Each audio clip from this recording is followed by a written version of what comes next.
I recently had a conversation with someone, and I was asked if I'd be willing to share what it was like for me to grow up here in Paraguay and just kind of from a child's perspective of being raised here. And I don't mind doing that. I'm very willing to go into that, but it is very different for me than because I grew up in a colony. That is very different than anyone being raised or raising their children outside of the colony. With Children's Day coming up tomorrow, I figured it would be a very good timing to do this first, to go into what it's been like for our kids and how they like it, their opinions on living here and being raised here. And then also I'm going to get into some of the school stuff. I know a lot of you have been asking about that, and it's very important to know these things ahead of time. As parents, we always want to make sure that we're going to make the right decision for our children, because this is going to impact future generations. Like, we are changing by making such a big move. We literally change the entire trajectory of future generations in our family. So I asked our kids a couple weeks ago how they felt about being raised here, what they liked about growing up here, or if they liked growing up here. Now, just by their behavior and all of that, they have been loving living here. And immediately all of their answers were like, oh, I love it. Like, obviously they miss family and such, but they absolutely love it. So that's okay. But what do you love? Like, the weather. The weather's great. And our oldest will always come up with right away's school. I can actually go to school and actually learn something and not just go and sit there. She was in second grade, halfway through, when we pulled our kids out of school, and then our son, our second, he was at that point. The oldest, she has several times pointed out that in Canada, it seemed like you just went there and you just kind of waited the day through to, obviously they did stuff, but waited the day through until it was time to go home. And by this, she means that there was nothing productive that they were learning as far as actual academics, like math. She's like, we didn't even do addition and subtraction yet. And that was halfway through grade 2. And then, so I had to catch her up there. And here, if you go to school and you actually learn stuff and not just kind of waste the day away in her mind. The reason that now I decided to do this one first, to upload this video first before my experience as a child growing up in Paraguay and then moving to Canada, and what that whole transition and just childhood was like, because August 16th is Children's Day in Paraguay. This day is held for the purpose of celebrating children and to remember the heroism of children in 1869, I believe it was, in the midst of, or closer to the end of, Triple Alliance War, which by 1869, Paraguay had lost so many soldiers already, and really just had to go and grab people out of its population that was still left that were trying to live their lives. So this included elderly, women, and children. And there were so many children that lost their lives, which that should never have to happen. That should never be the case, but they were just shown no mercy, and that was what the president at the time decided to do. So this is to set aside that and to remember that, and just remember the importance of children in society and how much society relies on children. I will get more into the academic stuff, but real quick, just as far as the general life aspect of things, just the day-to-day, it is just so much easier here for us as parents. And I do believe that the way that the parents look at things and how they see the change and the environment affects the kids so much. It has a giant impact on how the kids are going to feel about things. And we can just so much easier trust parents to not steer our kids in the wrong way, or to influence them, even if it's not really intentionally, but influence them in a way that we wouldn't agree with and that doesn't align with our values, because so many more people here, just it aligns so much better. And a lot of that has to do with school as well, the way things that are set up, and I'll get more into that. But last year at one point, our daughter, she wanted to go to her friend's house after church, and there was no hesitation on our part.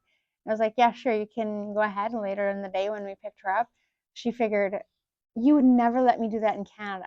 Well, no, I would not feel as safe to let you go with someone that I have actually not even had a lengthy conversation with, and I can kind of know who this person is and how they're going to influence our children.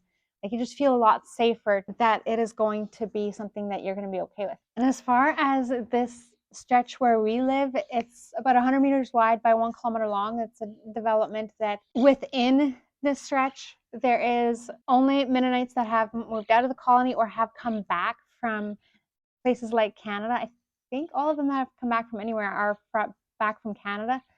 So they all speak languages that we can communicate with and we can get along with. And that helps a lot too, who you surround your kids with.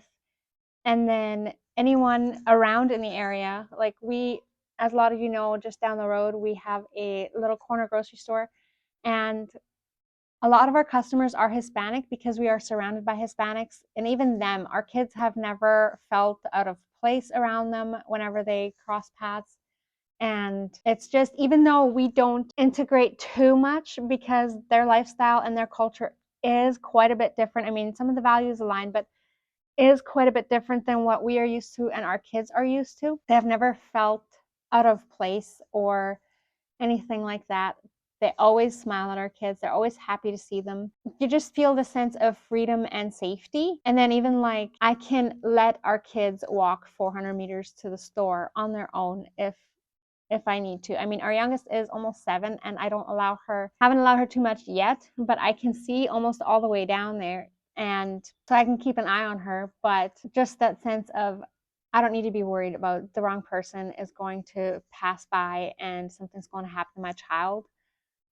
They will look out for them, and pretty much everyone already knows who our kids are and where they belong. So that just gives an extra sense of security. I mean, in town, I would never allow that because it's just so packed and there's just house upon business and motorcycles and cars on the all over the road. But this stretch, they absolutely love it that they have this freedom and they can ride their bikes as they please. Another huge aspect of children's lives is school, and there as well.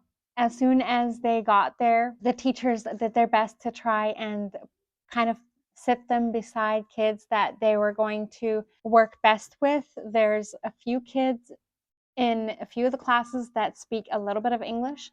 So they made sure to kind of put them together and just help them integrate as easily as they could. And then they also learn really, really fast. Our kids have never struggled with academics itself. Not that none of them have some challenges, but academically, they just get things very easily. And that helps a lot. And then all the children also, they are very welcoming. They just right away gravitated towards certain kids and made friends, and they're very welcoming. And even though we are from outside the colony, like we've never felt like our kids were not a part of that community there at school. That just makes it so much easier. Now, getting into the education and academic part of life here in Paraguay, I do find that there seems to be a whole lot broader of options than what one would find, say, in Canada from what we were used to. Paraguay does have its share of government schools, which I would have to say the majority of students probably attend. And then it also does have a lot more private schools. There's just a lot more options for where you can send your kids. What the biggest differences are between the government schools and the private schools, their standards seem to be somewhat higher than the government schools. I have noticed a pattern in who sends their kids where, which is the government schools is obviously cheaper for the parents and the families to send the kids. So the ones that are living more in poverty or can barely afford to send their kids to school at all, they will send them to government schools. And the education itself, I have heard a lot, is a lot more basics and the standards are lower. Now for private schools, I do know that there are some in Asuncion. There's some international English schools, which I don't know of any that are not in Asuncion. There might be some in other bigger cities. I am not sure.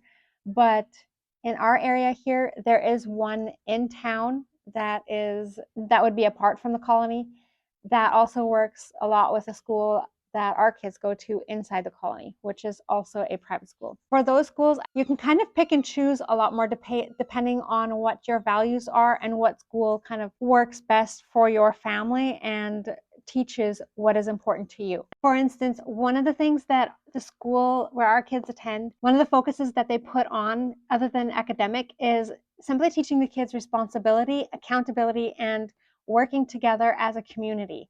Every couple of weeks, they will have different groups in each class, and every couple of weeks, they will rotate and to different areas and taking different responsibilities. So, like our daughter, one of the places that she's been assigned to a number of times is cleaning the bathrooms, a certain bathroom every certain day of the week. I think it's every Monday. Just things like that, working together to make sure their spaces stay clean and help along to being a productive member of whatever group or whatever they're a part of. And also when they miss homework for certain things or they forget something and therefore they don't get to complete a task, then that happens, I believe it's 3 times a month. Then they're assigned to raking the yard at one recess in the beginning of the next month. So just things like that where they teach them accountability, responsibility, and when they miss an assignment that is due right that day, then they often have to stay in for recess and do the assignment instead, just to help them realize that one way or another you're going to need to get it done and you're responsible for your grades, and that does affect their grades as well as just how well they work together with others. All of that is accounted for in their grades at the end of the year. As far as overall educational standards go in Paraguay, there is a certain guideline that all schools need to follow in order to be a registered school. And as long as they follow that guideline, the school is pretty much free to educate as they feel necessary or as they see fit.